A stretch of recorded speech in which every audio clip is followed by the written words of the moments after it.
আমি তৌফিক। আজকে আমি আপনাদেরকে আমার জীবনের ঘটনাগুলো বলতে চাই। আমার সঙ্গে যা ঘটেছিল তা আর কারোর সঙ্গে না ঘটুক। আমি একজন মাদ্রাসার ছাত্র। আমার হাফেজি শেষ হয়ে গিয়েছে। যখন আমি ছোট তখন থেকেই আমার সঙ্গে একটা পরী থাকতো এবং সে আমাকে স্বপ্ন দেখিয়ে মন ভেঙে এইভাবে চলে যাবে আমি কখনো ভাবতে পারিনি। আপনাদের কাছে বিষয়টা শুনে হয়তো অবিশ্বাস্য মনে হতে পারে, তবে ঘটনাটি আমার সঙ্গে ঘটা এবং সত্য একটি ঘটনা। প্রিয় দর্শক, সবাই কেমন আছেন? স্বাগত জানাচ্ছি দ্য মেগাবক্স প্রাইমে। পরবর্তী কণ্ঠে আমি ইমরান আপনাদের সঙ্গে আছি এবং আপনারা দেখছেন দ্য মেগাবক্স প্রাইম। আজকে লালমনিরহাট থেকে তৌফিক আমাদেরকে তার জীবনের ঘটনাটি পাঠিয়েছে। আমরা আজকের ভিডিওতে তৌফিকের ঘটনাটি জানব। যারা এখন পর্যন্ত আমাদের চ্যানেলটিকে সাবস্ক্রাইব করেনি তারা অবশ্যই সাবস্ক্রাইব করে রাখুন এবং বেশি বেশি করে কমেন্ট, লাইক এবং শেয়ার করুন। আপনাদের কারোর জীবনে যদি কোনো ঘটনা থাকে আমাদেরকে লিখে জানাতে পারেন। আমাদের ইমেল অ্যাড্রেস এবং ফেসবুক পেজের ঠিকানা এই ভিডিও ডিসক্রিপশনে পেয়ে যাবেন। তাহলে চলুন বেশি কথা না বলে আমরা সরাসরি তৌফিকের জীবনের ঘটনায় চলে যাই। আসসালামু আলাইকুম। আমার নাম তৌফিক। আমার গ্রামের বাড়ি তিস্তার তোকদারপাড়া, জেলা লালমনিরহাট। আমি যখন আমার মায়ের পেটে ছিলাম ঠিক তখন থেকেই একটা জিনে আমার মাকে আছর করেছিল। এইটা আমার মায়ের মুখ থেকে শোনা। আমার বয়স যখন 4 মাস, মানে মায়ের পেটে 4 মাস, তখন হঠাৎ করেই এক রাত্রেবেলা তিনি স্বপ্নে দেখতে পেলেন তাকে কেউ একজন বলছে যে তোমার পেটে যে সন্তানটা আছে এই সন্তানটা জন্ম হবার পরে আমাকে তুমি দিয়ে দিও এবং ওর প্রতি শুধুমাত্র আমার হক রয়েছে। এই কথা শুনে আমার মা প্রচণ্ড পরিমাণ ভয় পেয়ে যায় এবং ভয় পেয়ে ঘুম থেকে উঠে আমার বাবাকে জানায়। কিন্তু আমার বাবা বলে তুমি আবল তাবল চিন্তা করো, যার কারণে তোমার এমনটা হয়েছে। আমার মা আবার একটু দুরন্তপনা ছিল শৈশবে এবং বিয়ের পরেও তার এই দুরন্তপনা ভাব ছিল। সে বিভিন্ন জায়গায়, মানে এর বাড়ি ওর বাড়ি যাওয়া আসা করতো সন্ধ্যার সময়, রাত্রেবেলা। তো আমার মা প্রথম দিন এগুলো দেখিয়ে বাবাকে বলার পর বাবা বিষয়টাকে স্বাভাবিকভাবেই নেয়। দ্বিতীয় দিন আমার মা আবারও সেই একই স্বপ্ন দেখে। তার বেশ কয়েক মাস পরে, যখন আমি ভূমিষ্ঠ হতে যাব তার হয়তো 1 থেকে 1.5 মাস আগে, আমার মা আবার সেই স্বপ্ন দেখেছে সেই মেয়েটা এসে বলছে তোমার ছেলে আর কিছুদিন পরে পৃথিবীতে ভূমিষ্ঠ হবে, বড় হলে ওকে আমি নিয়ে যাব এবং ওকে আমাকে তোমরা দিয়ে দিবা। এটা বলার পর আমার মা প্রচণ্ড ভয় পেয়ে আমার বাবাকে জানায় এবং আমার বাবা মাকে সহ আমাদের ওইখানকার একজন পীর ছিলেন তিস্তার পাড়ে, মাওলানা মোহাম্মদ সেই আউলিয়া হুজুরের কাছে নিয়ে যান এবং সেই হুজুর জানান যে কোনো সমস্যা হবে না, তুমি এই তাবিজটা পড়ো। আমার মাকে সেই তাবিজটা দিয়ে তিনি চলে আসেন আমার মাকে নিয়ে। এর বেশ কিছু মাস পরে আমার জন্ম হয়। আমার জন্ম হওয়ার পরে আমার ঘর আলোকিত হয়ে গিয়েছিল, এমনটা নাকি আমার মা বলে। এরপরে আমি আস্তে আস্তে বড় হতে থাকি।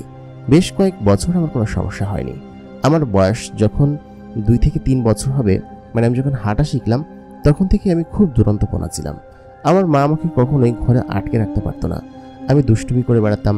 এমনকি এমন হয়েছে আমার মা ঘরে আটকে রাখতো, আমি দরজার খিল ভেঙে ঘর থেকে বেরিয়ে যেতাম। এরকম পরিমাণ দুরন্তপনা এবং দুষ্টুমি করে বেড়াতাম।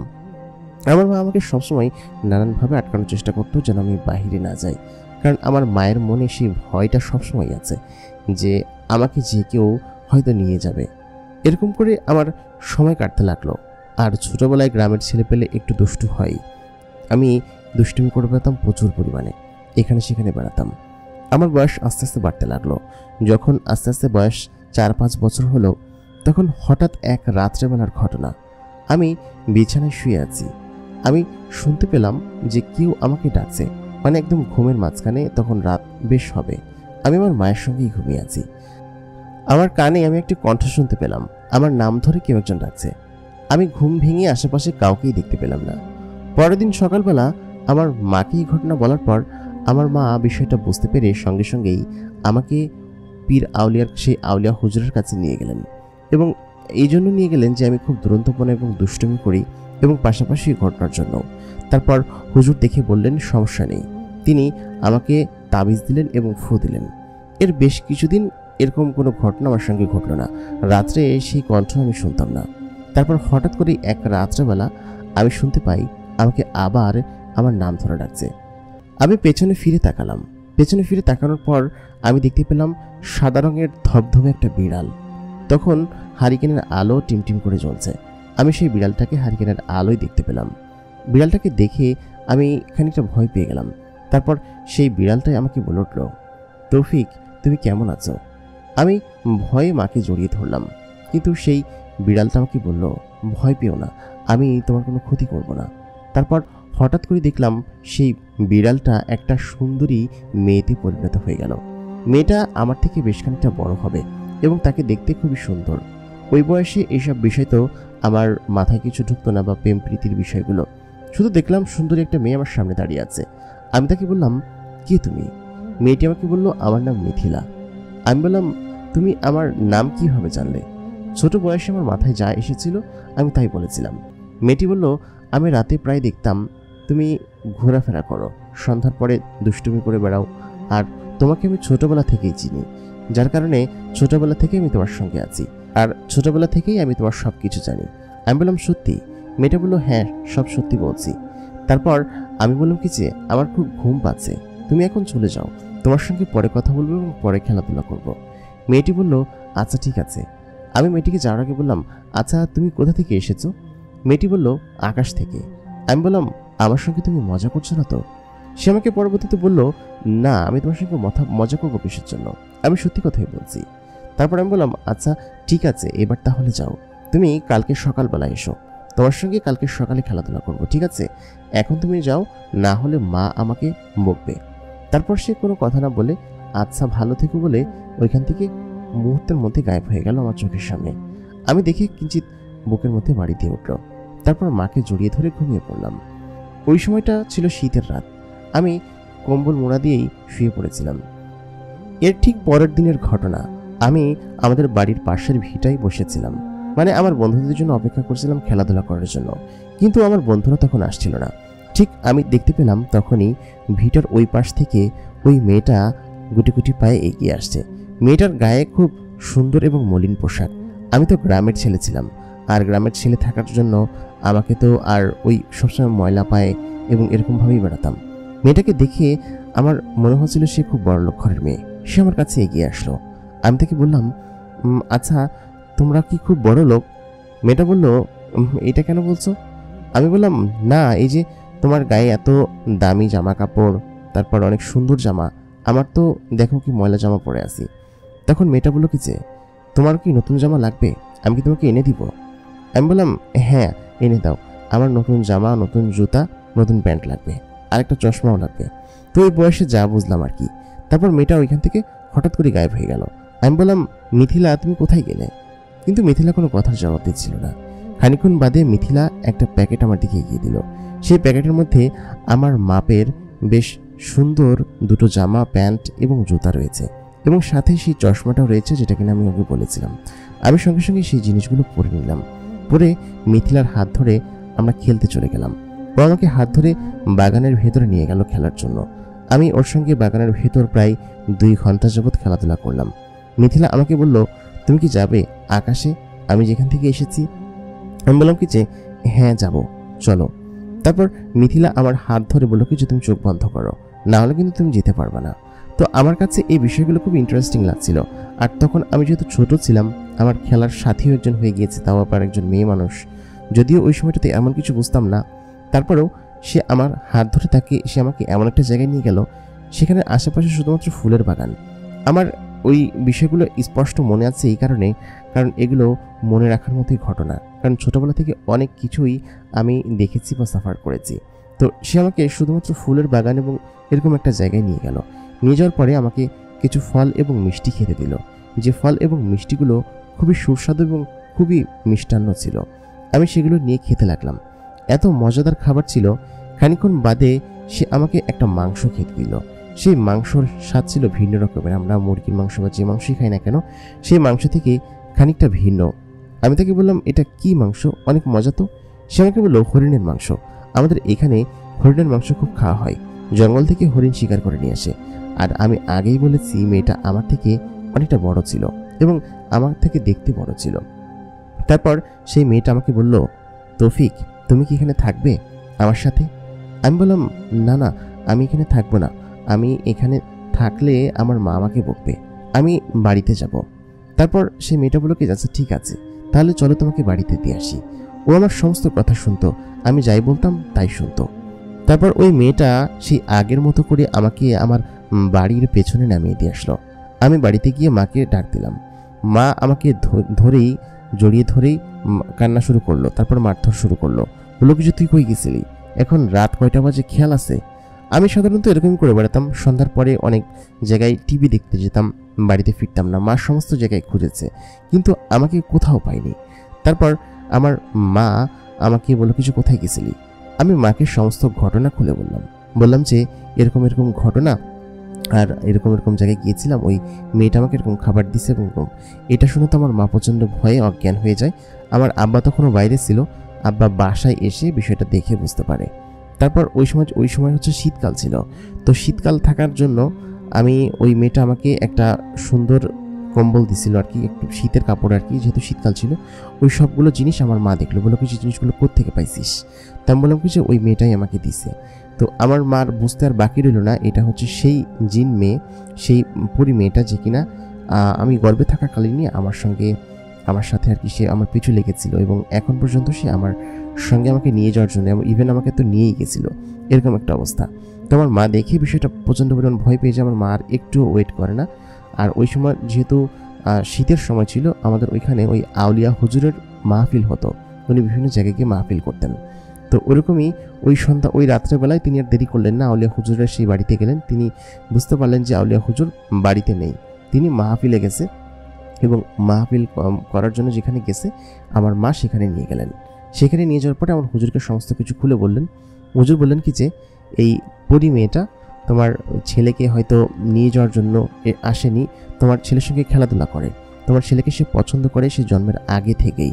এবং এরকমটা অনেক হয় যে অনেক পরি জিন মেয়ে থাকে যারা কিনা জন্মের আগে থেকেই তাদের জীবনসঙ্গী নির্ধারণ করে রাখে, যখন বড় হয় তখন তার সঙ্গে এসে খেলা করে এবং তাকে নিয়ে যায়।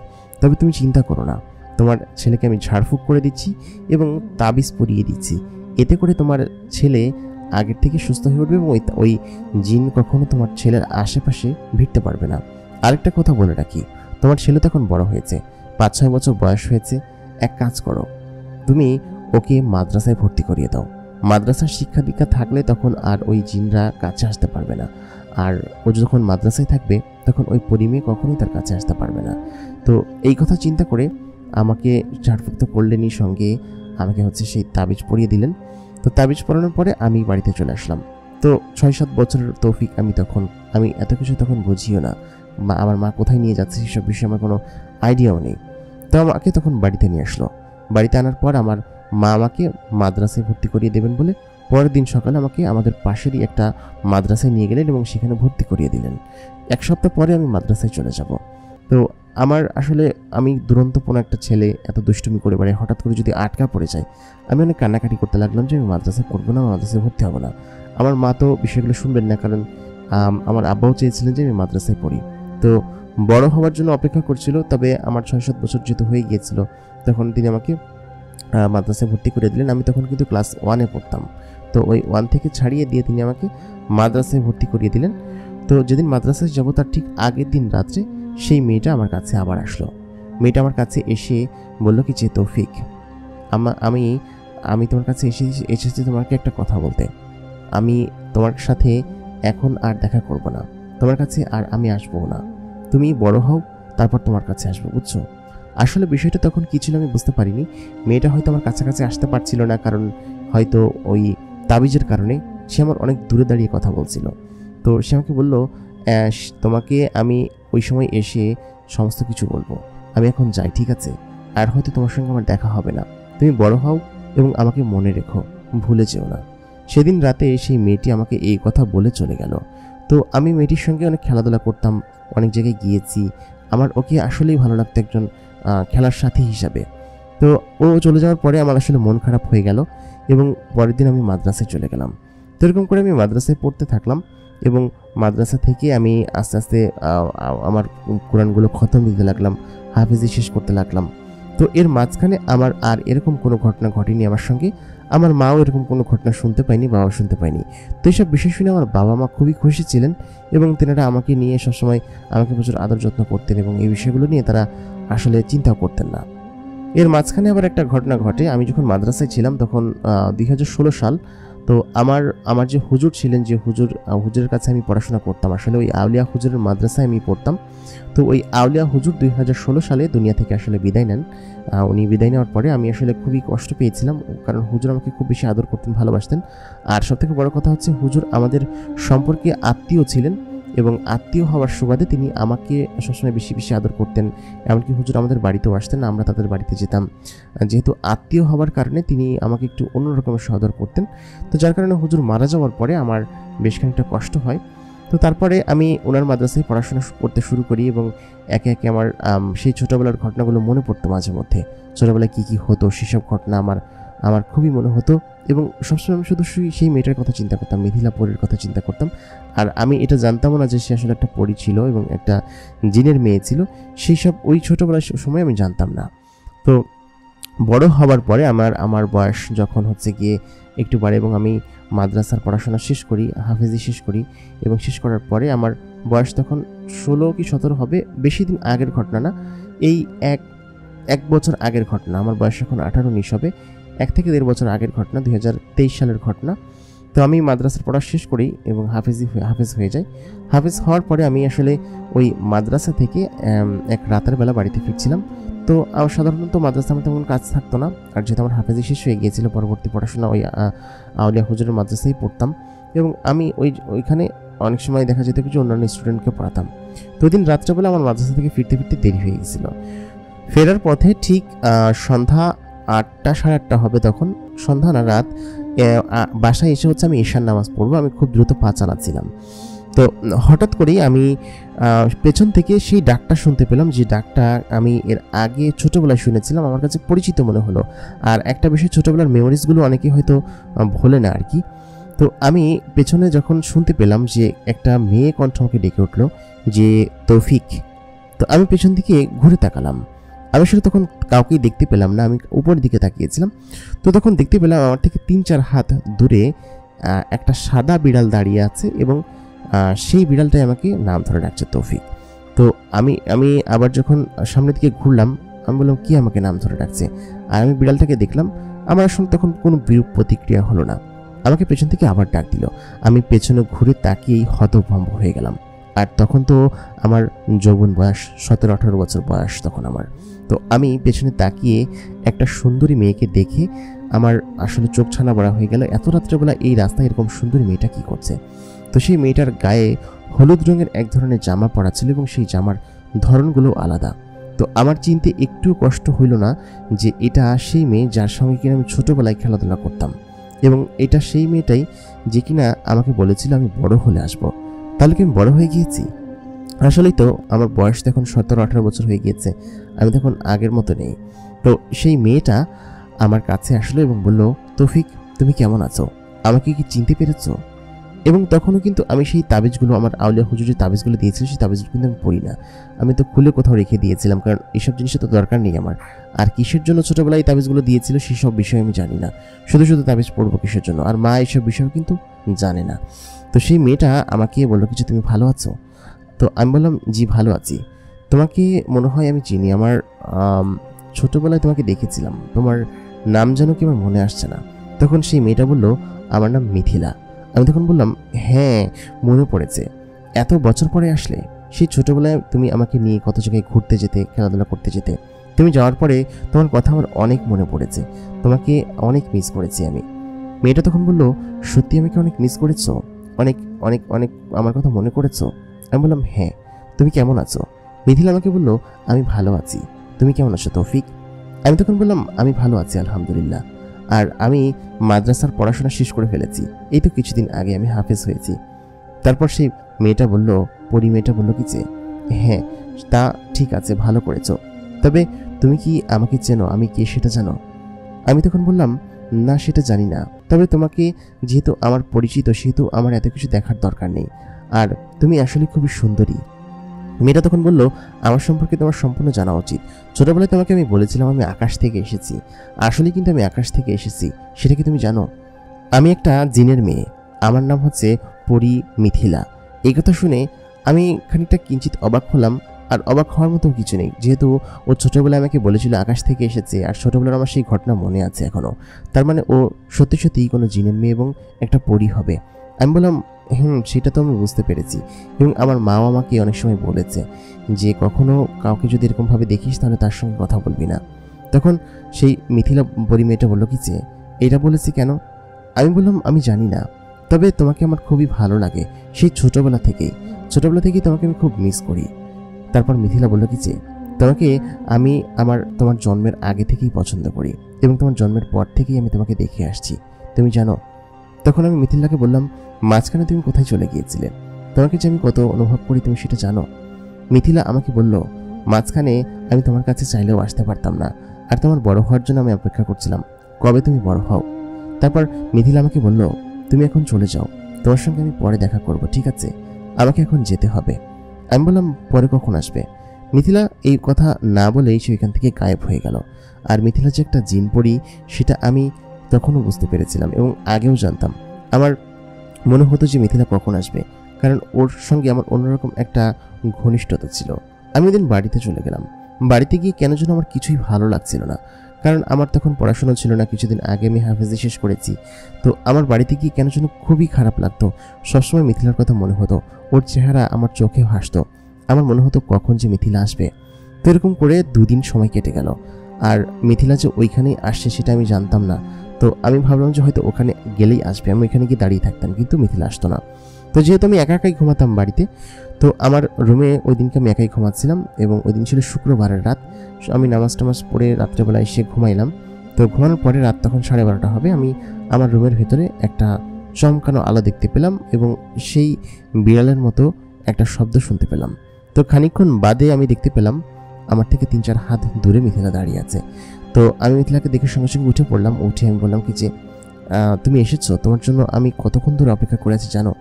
আমি তোমাকে ছাড়া থাকতে পারছি না, তুমি আমাকে এরকমভাবে রেখে কেন চলে যাও? তো মিথিলা আমাকে বলল, আচ্ছা যাবো না বাবা, ঠিক আছে, আমি তোমাকে নিতে এসেছি, চলো আমরা ঘুরতে যাই। আমি সঙ্গে সঙ্গে কোনো কথা বাড়ালাম না, আমি মিথিলার হাত ধরে ওইখান থেকে চলে গেলাম আর কি। প্রথমবারের মতো যখন আমি ওর হাত ধরলাম, হাত ধরে আসলে আমি বিমোহিত হলাম, কারণ এর আগে ছোটোবেলায় যখন ওর হাত ধরেছি তখন ওই অনুভূতিগুলো হয়নি যে অনুভূতিগুলো আমার এখন হচ্ছে। তো আমি মিথিলার সঙ্গে যখন হাতটা ধরলাম, আমি তো নিজের মনে করে ধরেছি, আর ওর সঙ্গে তো আমার যদি ছোটোবেলা থেকেই পরিচয় আছে, ওর সঙ্গে এরকম ইতস্তত বোধ করা বা লজ্জা পাওয়ার মতো তেমন বিষয় আমার আসলে কাজ করছিল না। আমার মনে হচ্ছিল তো আমার নিজেরই মানুষ বা নিজেরই চিন আর কি। তো সেই হিসাবে আমি হাতটা সাথে সাথে ধরে ফেললাম। তো ওর হাত এত বেশি নরম ছিল, এবং ও আমাকে তখন ওর শরীরের কাছাকাছি নিয়ে ধরলো এবং বললো কিছু চোখ বন্ধ করো। তো চোখ বন্ধ করার পরে আমি আবার সেই একই জায়গায় চলে আসলাম যেখানে আমি ছোটোবেলায় এসেছিলাম, এবং তখনকার অনুভূতি আর এখনকার অনুভূতি আসলে এক না, দুটাই ভিন্ন রকমের অনুভূতি। তো আমি তখন ওর সঙ্গে কথা বলতাম, ওর সঙ্গে খেলাধুলা করতাম, ওইখানে গল্প করতাম, ফুলের বাগানের মধ্যে ফুল ছিঁড়তাম, ফুল ছিঁড়ে উপহার দিতাম। তারপর সেই আগে ছোটোবেলার মতোই সে আমাকে বিভিন্ন জিনিস খেতে দিত। তারপর আমাকে গিয়ে বিভিন্ন জায়গায় নিয়ে যেত, ওর হাত ধরে হাঁটতাম ফুলের বাগানের মধ্যে। তারপর ও আমাকে সেই খাবারগুলো, হরিণের মাংস, তারপরে আরও বিভিন্ন জিনিস খেতে দিত। তো এগুলো আমি খেতাম। তো এরকম করে মিথিলার সঙ্গে আমার দিন খুব ভালো কাটছিল। তো হঠাৎ করেই এক সন্ধ্যার পরে আমার মা আমাকে দেখতে পায় আমি রুমের ভিতরে একা একা বকবক করছি, কারোর সঙ্গে কথা বলছি। তো এটা দেখে আমার মা ভীষণ ভয় পায়, এবং ভয়ে প্রচণ্ড পরিমাণ রেগে গিয়ে বলে কি যে, তুই কার সঙ্গে কথা বলছিস? আমার মা আসলে বুঝতে পারে, এবং আমার মাকে তো অনেক আগে ওয়ার্নিং করেছিল, আউলিয়া হুজুর ওয়ার্নিং করেছিল যে কখনোই যেন তাবিজ টাবিজ না খোলা হয়, এবং আমার বাড়ি বন্ধ দেওয়া হয়েছিল, সেই বাড়ির বন্ধটাও ছুটে গিয়েছে, আমার মা বুঝতে পেরে যায়। আর অনেক বছর এই বিষয়গুলো নিয়ে আসলে কোনো কিছু করা হয় না, দেখেও না মা, আসলে এগুলো রিপিট না হলে তার দেখার প্রয়োজন পড়ে না। তো ওই দিন মা দেখে প্রচণ্ড পরিমাণ রেগে যায় এবং আমাকে বলে, তোর তাবিজ কই রাখছিস? তো বললাম কিছু, তাবিজ কোথায় রাখছি আমি তো জানি না, এটা হয়তো মাদ্রাসার ট্রাঙ্কের মধ্যে আছে, আমি জানি না। আমি মাদ্রাসা থেকে বাড়িতে আসছিলাম ছুটিতে, বাড়িতে এসে থাকতাম আর কি, বেশ কিছুদিন ছিলাম। আর আউলিয়া হুজুর মারা যাওয়ার পর থেকেই আমি আসলে ওই তাবিজগুলো পড়তাম না, খুলে রাখতাম, আর আমার মা বিষয়গুলো দেখেনি। তো বলে কি যে এখনই মাদ্রাসায় যাবি, মাদ্রাসায় গিয়ে ট্রাঙ্ক থেকে সেই তাবিজ পড়বি তাড়াতাড়ি। আর তুই কার সঙ্গে কথা বলতেছিলি? আমি তখন বললাম মা কারোর সঙ্গেই না, কারণ আমি জানতাম যে মাকে যদি আমি এই কথা বলি তাহলে মা নিশ্চয়ই সঙ্গে সঙ্গেই আমাকে এখন হুজুরের কাছে নিয়ে যাবেন। বললাম কি যে ওই একা একাই আমি হিসাব মিলাচ্ছিলাম। তো বলে কি যে আচ্ছা ঠিক আছে, তুই তাবিজটা পড়ে নিস। তো আমি ওই দিন পরের দিন আমি মাদ্রাসায় চলে গেলাম। তো মাদ্রাসায় গেলে তার মা দেখে না যে আমি তাবিজ পড়ছি না পড়ছি, বা মাদ্রাসায় তো মা যায় না। তো যাই হোক, আমি মাদ্রাসায় যে কদিন থাকতাম এবং ছিলাম সেই কদিন আমি ওই তাবিজ তো পড়তাম না। আমি মেয়েটা আমার সঙ্গে প্রত্যেক দিন রাত্রেবেলা দেখা করতে আসতো, মিথিলা। তো ওর সঙ্গে প্রত্যেক দিন আমি চলে যেতাম ওর হাত ধরে এবং গল্প করতাম। তো ও আমাকে হয়তো নিয়ে যাওয়ার জন্য অপেক্ষা করছিল, কোনো একটা সময় নিয়ে যাবে সময় বুঝে, বা কোনো একটা তিথি আছে সময় আছে সেই সময় হয়তো নিয়ে যাওয়ার চিন্তা ভাবনা করছিল। তো এই বিষয় সম্পর্কে আমি জানতাম না। তো আমাকে হচ্ছে গিয়ে আমি সেই তাবিজটা হচ্ছে কি আমি পড়া ছিল না। তো মাঝখানে একদিন আমি বাড়িতে গিয়েছিলাম, তাবিজটা পড়েই গিয়েছিলাম। তো তাবিজ পড়াকালীন সময় মিথিলা আর আসে নাই আর কি আমার কাছে। 2 দিন ছিলাম বাড়িতে, 2 দিন আমার কাছে আসে নাই। তো আমি বুঝতে পারলাম যে তাবিজের কারণে সে হয়তো আসে না। আর ততদিন আমি মিথিলাকে ভালোবেসে ফেলেছি, আর মিথিলা তো আমাকে ছোটোবেলা থেকেই পছন্দ করে, ভালোবাসে। তো আমি আসলে 2 দিন কী কষ্টে কাটিয়েছি আমি নিজেও বলতে পারবো না। তো এরপরে হচ্ছে গিয়ে আমি মাদ্রাসায় চলে আসি, এবং এর বেশ কিছুদিন পরে আমার আম্মা আমার মাদ্রাসায় আসে। কোনো একটা কারণে হুজুর হয়তো ডেকেছিল বা যে কোনো কারণে আসে। তো আসার পর দেখে কি যে আমার গলায় সেই তাবিজ নাই এবং হাতেও আমার সেই তাবিজ নাই। এটা দেখে তো আমার আম্মা বুঝতে পারে যে আসলে আমি তাবিজ পড়ি না, এবং সেই পরিটার সঙ্গে আমার নিয়মিত যোগাযোগ আছে এবং কথা হয়। এবং এটা হুজুরও বলছে যে ও রাত্রেবেলা আসলে মাদ্রাসায় থাকে না, আমি অনেকদিন দেখছি যে ওর বিছানায় নাই, কই থাকে জানি না। তো এটা শুনে আমার মা আসলে বুঝতে পেরে যায়। এবং আমার সেই আউলিয়া যে হুজুরের যে ছিল, যে স্টুডেন্ট বা শাগরেদ ছিল বা তার যে ছেলে ছিল, তিনিও আসলে একজন পীর ছিলেন। তো আমার মা তার কাছে নিয়ে যায়। নিয়ে যাওয়ার পরে আমার সেই হুজুর বুঝতে পারে যে আমার সঙ্গে সেই পরি মেয়েটা আছে, এবং সে আমাকে নিয়ে যেতে চায়, এবং সে একটা সময়ের জন্য অপেক্ষা করছে।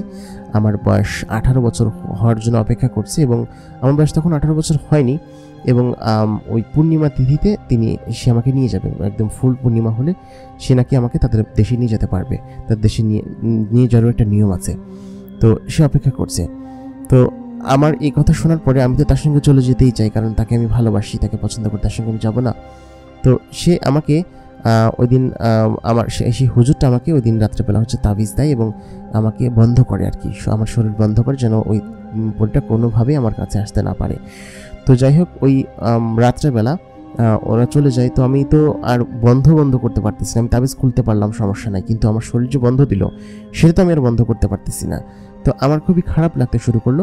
তো ওই দিন রাত্রেবেলায় আমি আমাদের মাদ্রাসার উঠানে আমি বসেছিলাম, আমার ভালো লাগতেছিল না, কিছু ঘুম আসতেছিল না মিথিলাকে ছাড়া, আমার খুব কষ্ট হচ্ছিল মিথিলাকে ছাড়া। তো মিথিলা আমার সামনে তখন আসলো, এসে আমাকে বললো তৌফিক। ও কান্না করতেছিল প্রচণ্ড পরিমাণ, আমার থেকে বেশ খানিকটা দূরে দাঁড়িয়েছিল। আমি যতই ওর কাছে যাচ্ছিলাম ও তত পিছাচ্ছিল, আমার কাছে আসতে পারতেছিল না। তো আমাকে তখন বললো তৌফিক, আমি তোমাকে আমার নিজের জীবনের চেয়েও বেশি ভালোবেসেছিলাম, তোমাকে আমি আমার সঙ্গে করে আমার দেশে নিয়ে যেতে চেয়েছিলাম, এবং চেয়েছিলাম আমি তোমাকে বিয়ে করতে, তোমার সঙ্গে সংসার করতে। আসলে পরীরা একবার যাকে সিলেক্ট করে নিয়ে যাওয়ার জন্য, তাকে তারা নিয়েই যায়, এবং তাকে সারা জীবন ভালোবেসে তার সঙ্গে নিজের সঙ্গে রাখে। তো আমি তোমাকে ছোটোবেলা থেকেই দেখে শুনে বড় করেছি, এবং আমি চেয়েছিলাম যে আমি তোমাকে বড় হলে আমার সঙ্গে করে নিয়ে যাব এবং তোমাকে আমি বিয়ে করব, কিন্তু সেটা তোমার মা হতে দিল না। সে কান্না করছিল আর বলছিল, আমারও তখন চোখে পানি চলে আসলো, আমার প্রচণ্ড পরিমাণ কান্না আসছিল। তো সে আমাকে তখন বলল, তোমার মা এবং আউলিয়া হুজুরের ছেলে আমাকে অনেক বুঝিয়েছে, তো যার কারণে হচ্ছে কি আমি আর হয়তো তোমার কাছে আমি আর আসতে পারবো না, এবং আমি আসলে তোমার কাছে আর থাকতে পারবো না, তোমাকে আমি আর নিয়েও যেতে পারবো না, কিন্তু তোমাকে আমার খুব মনে পড়ে, তোমাকে আমি খুব ভালোবাসি। আসলে আমি তখন প্রচণ্ড পরিমাণ কান্না করে দিলাম, এবং কান্না করে বললাম যে তুমি আমাকে ছেড়ে যেও না, আমি তোমাকে ভালোবাসি, এবং আমি তোমাকে আমার নিজের করে নিতে চাই, আমি তোমাকে বিয়ে করতে চাই। তো এই কথা বলার পর ও বলে কি যে এখন আর সম্ভব না, আমি এখন তোমাকে ছেড়ে চলে যাব, আর আমি তোমার কাছে আসতে পারছি না, তোমার শরীর এমনভাবে বন্ধ করেছে যে তোমার কাছে আসা আমার কোনোভাবেই সম্ভব না। পরবর্তীতে মেয়েটা ওইখান থেকে চলে যায়, এবং যাওয়ার সময় আমার হাতে একটা গোলাপ ফুল দিয়ে যায়। তো আমি যেটা দেখতে পাই, আসলে মেয়েটা আমার সামনে আসেনি, আমি আসলে দেখতে পেয়েছিলাম যে ওইটা স্বপ্ন ছিল, এবং যাওয়ার সময় সে প্রচণ্ড পরিমাণ কান্না করেছিল, এবং আমি নিজেও স্বপ্নের ভেতরেই খুব বেশি কান্না করছিলাম। এবং ওই সময় ছিল হচ্ছে রোজার সময়, তো সেহরি খাওয়ার জন্য হুজুর আমাকে ডাক দিয়েছিল। তো আমি উঠে আমি আসলে দেখতে পেলাম সেই গোলাপ ফুলটা আমার বিছানার পাশেই আছে এবং আসলেই মেয়েটা হয়তো এসেছিল এবং আমাকে এই কথাগুলো বলে বলে গিয়েছে। তো এই ঘটনার পরের দিন থেকে ওকে আমি আর এখন পর্যন্ত দেখতে পাইনি। তো এই ঘটনার পরে প্রায় 1 বছর কেটে গিয়েছে মাঝখানে, এখন 2024 সাল চলে। তো আমি হচ্ছে গিয়ে এর মাঝখানে আর তাকে দেখতে পাইনি। সে বলে গিয়েছে যে সে আমার কাছে আর কোনোদিন আসতে পারবে না বা আসবে না। তো আমার শরীরে যে বন্ধনটা দেওয়া আছে বা যেটা দিয়েছে সেটা যদি কখনো ছুটাতে পারি অথবা তাবিজগুলো যদি আমি না পড়ি তাহলে হয়তো সে আসবে। আসলে কি হবে আমি জানি না। তো যাই হোক, ওই ঘটনার পর থেকে আমার মনে একটা অন্যরকমের দাগ কেটে গিয়েছে। আমি আসলে খুব কষ্ট পেয়েছিলাম এবং কষ্টের মধ্যেই আমার দিন কেটেছে এবং এখনও খুব কষ্ট নিয়ে আমি কথাগুলো লিখছি। খুবই খারাপ লাগে। তো আমি তার জন্য অপেক্ষা করে থাকবো যতদিন পারি। আর যদি সে না আসে তাহলে তো আর কিছু করার নেই।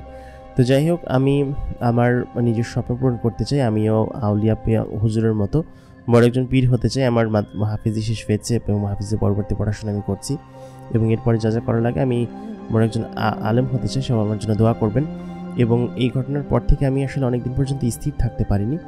তো এই ছিল হচ্ছে আমার জীবনের ঘটনা। তো আশা করি আজকের তৌফিকের জীবনের ঘটনাটি আপনাদের সবার কাছে খুব ভালো লেগেছে। ভালো লাগলে অবশ্যই ভিডিওতে লাইক করবেন, কমেন্ট করবেন। এতক্ষণ কণ্ঠে আমি ইমরান আপনাদের সঙ্গে ছিলাম এবং আপনারা দেখছেন দ্য মেগা বক্স প্রাইম। আপনাদের জীবনে কারো যদি এরকম ঘটনা থাকে আমাদেরকে লিখে জানাতে পারেন। আমাদের ইমেল অ্যাড্রেস এবং ফেসবুক পেজের ঠিকানা এই ভিডিও ডিসক্রিপশনে দেওয়া থাকবে। আপনাদের সঙ্গে আপনাদের গল্পগুলো আমরা প্রকাশ করব আমাদের চ্যানেলে। আমাদের আরেকটি চ্যানেল দ্য মেগা বক্সে জিনের দিনে সিজন 3 চলছে, এপিসোড নাম্বার 1 অলরেডি চলে এসেছে। তো যারা এখন পর্যন্ত সেই গল্পগুলো দেখেননি তারা দেখে আসতে পারেন। তো আশা করি আপনাদের কাছে ভালো লাগবে। তো দেখা হবে পরবর্তী এপিসোডে নতুন কোনো গল্প নিয়ে, নতুন করে জীবনের ঘটনা নিয়ে। ততক্ষণ পর্যন্ত ভালো থাকবেন, সুস্থ থাকবেন। খোদা হাফেজ।